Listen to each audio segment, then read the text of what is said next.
Konservasi sumber daya ikan merupakan aspek yang sangat penting untuk melindungi jenis-jenis ikan, menjaga kemurnian genetik dan keanekaragaman jenis ikan dalam rangka memelihara keseimbangan, serta kelestarian ekosistem, serta pemanfaatan sumber daya ikan secara berkelanjutan. Kita berbicara mengenai potensi laut kita, bahwa laut kita begitu luas dan mempunyai potensi yang banyak. Tentunya tidak hanya potensi, kita harus berpikir bagaimana pemanfaatan ikan-ikan yang ada di wilayah NKRI ini dapat terus berlanjut, berkesinambungan, terutama jenis-jenis yang sudah mulai terancam punah ataupun yang sudah dilindungi ataupun masuk di dalam appendix CITES.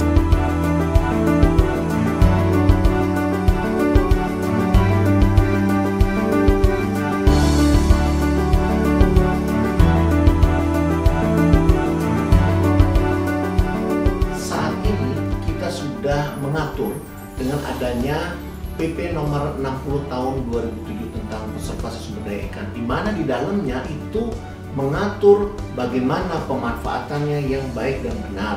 Kemudian juga kita turunkan ke dalam aturan peraturan Menteri Kelautan dan Perikanan nomor 61 tahun 2018. Di situ jelas diatur bahwa jenis-jenis ikan yang dilindungi sudah jelas tidak bisa diambil dari alam, sudah dilindungi, kecuali ketika Bapak Ibu para pelaku usaha bisa melakukan budidaya. Nah, hasil dari budidaya itu sendiri di F2, turunan kedua, itu bisa diperdagangkan. Nah, kemudian ada juga status jenis-jenis ikan yang masuk di dalam appendix 1, 2, dan 3. Nah, ketika dia memasuki appendix 2, artinya pengambilan di alam itu harus dibatasi dengan kuota.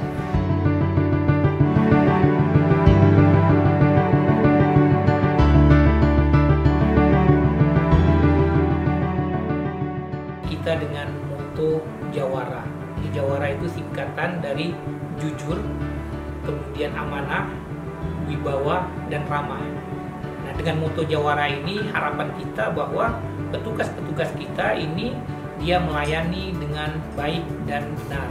Pelayanan kita ini sudah dengan sistem mudah dan ringkas. Nah, yang pertama kita melayani dengan ESAJI namanya. ESAJI ini adalah salah satu sistem yang terkoneksi di semua UPT, di mana kita mengeluarkan surat angkut jenis ikan ini, baik itu surat angkut jenis ikan luar negeri maupun dalam negeri yang merupakan kewenangan dari UPT.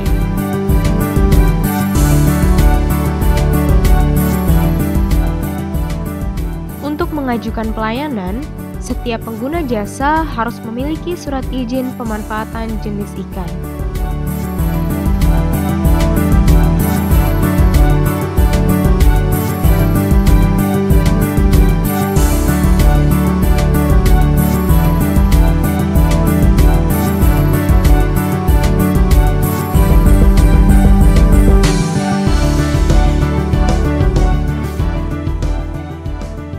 Selamat pagi. Assalamualaikum warahmatullahi wabarakatuh. Waalaikumsalam. Pagi ini kita ada tugas untuk memeriksa BAP di Maharani Akar 5. Jenisnya gelondongan dengan jumlah 20 ton. Untuk itu kita persiapkan peralatan dan berkas BAP-nya dan tetap menjaga prokes. Siap. Baik, kalau begitu untuk menyamakan semangat kita pagi ini, ayo kita kompak terlebih dahulu. Loka PSPL Serang Jawara!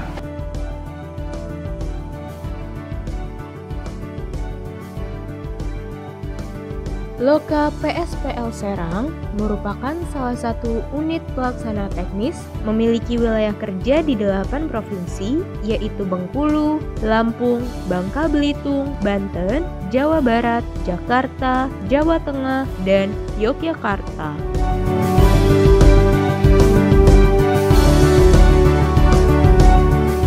Mengacu pada Peraturan Menteri Kelautan dan Perikanan Republik Indonesia Nomor 61 Tahun 2018, ruang lingkup pemanfaatan jenis ikan meliputi jenis ikan yang dilindungi penuh dan dilindungi terbatas.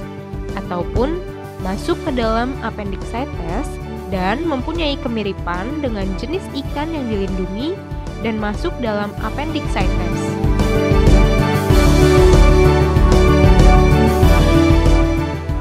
Jenis pelayanan di Loka PSPL Serang meliputi penerbitan surat rekomendasi jenis ikan dalam negeri, penerbitan surat angkut jenis ikan dalam negeri, penerbitan surat keterangan bahan baku, pelayanan berita acara pemeriksaan verifikasi saji LN, dan pelayanan berita acara pemeriksaan verifikasi lapang surat izin pemanfaatan jenis ikan.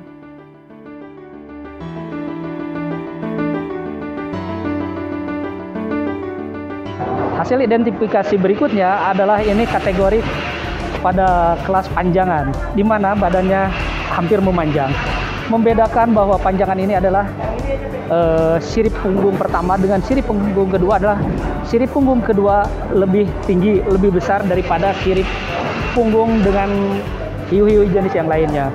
Dia memiliki sirip ekor berwarna putih, kemudian sirip dada juga berwarna putih, badannya lebih memanjang. Ini warna untuk sirip punggung kedua ini adalah hampir sama dengan tubuh, tidak ada bercak hitam ataupun putih. Ini adalah Paragalestengi. Jadi ini kategorinya adalah panjangan, di mana kadang-kadang disebut ini adalah sirip lancip.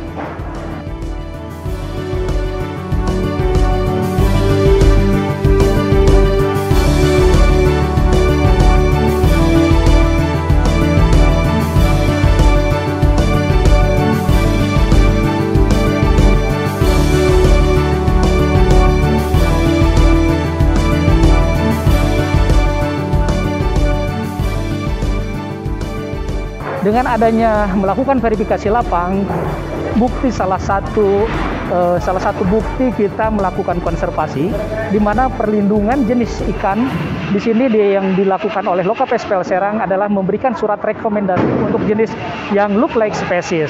Sebagaimana halnya yang kita periksa tadi, ini adalah kita mengidentifikasi apakah jenis yang dilindungi atau bukan. Dan ini hasilnya adalah yang jenis yang look like species dan boleh diperdagangkan.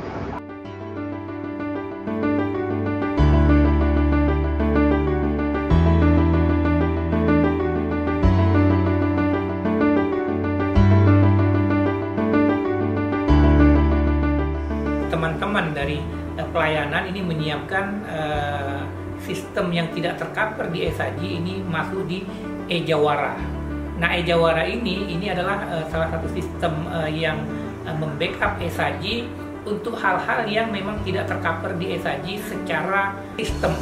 Misalkan pada saat kita melakukan verifikasi, kemudian pada saat hal-hal seperti itu, ini yang tidak masuk di dalam ESAJI hanya terima hasil dari verifikasi, tapi prosesnya ini kita backup di e-Jawara. Nah, sehingga e-Jawara ini merupakan salah satu inovasi kita dalam rangka menunjang atau dalam rangka membackup kinerja pelayanan kita sehingga bisa menjadi lebih maksimal. Dalam rangka penyelenggaraan pelayanan yang baik kepada masyarakat, Loka PSPL Serang berpedoman pada Peraturan Menteri Pan-RB Nomor 15 Tahun 2014. Komponen pertama meliputi persyaratan, sistem, mekanisme, prosedur, jangka waktu pelayanan, biaya, produk pelayanan, penanganan pengaduan, saran dan masukan. Komponen kedua meliputi dasar hukum, sarana prasarana, kompetensi, pengawasan internal, jumlah pelaksana, jaminan pelayanan, jaminan keamanan, dan keselamatan pelayanan. Terkait dengan sarana prasarana, kita menyiapkan untuk pelaku usaha yang difabel, kita sudah menyiapkan semua fasilitasnya, dari trekking untuk naik sampai kepada kita punya kursi roda. Artinya apa? Artinya memang kita siapkan untuk hal-hal tersebut.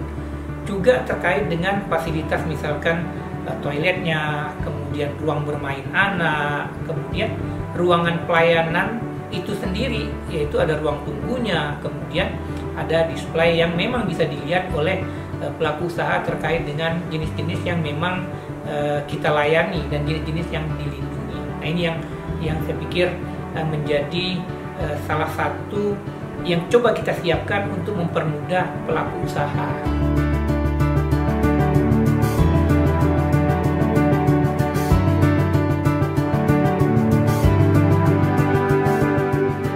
Petugas-petugas kita ini kita bekali dengan pengetahuan terkait dengan ilmu-ilmu atau pengenalan terkait jenis-jenis yang memang kita lalu lintaskan, seperti misalkan hiu, pari. Nah, kita lakukan BIMTEK untuk petugas-petugas yang di lapangan ini melakukan identifikasi, sehingga BIMTEK ini menjadi salah satu dasar ketika petugas-petugas ini melakukan identifikasi kepada produk-produk yang lalu lintaskan oleh para pelaku usaha, mereka sudah mengenal dengan baik. Nah, selain daripada itu, SDM kita ini juga kita mintakan kepada mereka untuk bisa menolak atau anti gratifikasi. Nah, kalau misalkan kita melihat petugas-petugas ada yang menerima gratifikasi, silakan dilaporkan kepada kita. Karena memang petugas-petugas kita ini hal-hal yang kecil sampai yang besar ini tidak kita perkenankan untuk menerima gratifikasi. Pengajuan kami secara online, kita bisa kita bilang tanpa kertas lah. Ini sangat baik sekali. Apalagi sekarang semenjak COVID ini kita memang agak susah kemana-mana. Berhubung karena bisa secara online, ini sangat-sangat membantu sekali. Dan secara online pun kita tidak mengalami kesulitan-kesulitan berarti, karena jika ada kesulitan kita bisa langsung WhatsApp. Dan memang teman-teman dari PSPL ya sangat responsif gitu. Artinya kalaupun perlu apa kita tinggal WhatsApp, ini ngasih pertanyaan itu pasti langsung dijawab. Kalaupun tidak, tunggu dulu ya, saya diskusikan dulu gitulah. Intinya kita nggak ada kesulitan kalau untuk pendaftaran, sangat dimudahkan. Dan verifikasi biasanya juga dilakukan bisa secara Zoom. Artinya secara Zoom kita tunjukkan jenis-jenisnya, kita tunjukkan ukuran, beratnya segala macam. Intinya kita menyampaikan bahwa produk-produk kita yang kita mau kirim ini adalah produk-produk yang boleh dikirimkan begitu. Sesuai antara jumlah per jenis A, jenis B, jenis C, jenis D, kita sebutkan semua. Tapi ya untungnya kalau ada kesulitan pun ya kami bisa foto aja, terus kita kirim ke PSPL, ini jenis apa ya, mungkin supaya kami nggak keliru gitu. Dan biasa langsung dijelasin, ini jenis ini. Jadi secara kompetensi sih kami sih cukup senang lah sama PSPL. Nah, yang paling penting lagi adalah terkait dengan kita setiap beberapa waktu kita akan melakukan monitoring dan evaluasi terkait dengan pelayanan kita ini. Artinya pelayanan kita ini kita coba untuk bisa diukur tingkat pelayanan kita ini, apakah itu baik atau sangat baik. Kenapa? Karena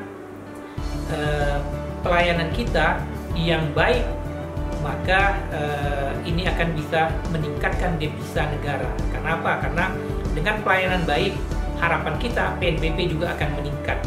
Nah, sehingga monitoring dan evaluasi menjadi sangat penting, karena dengan monitoring dan evaluasi kita bisa mengetahui seberapa baik pelayanan kita kepada masyarakat.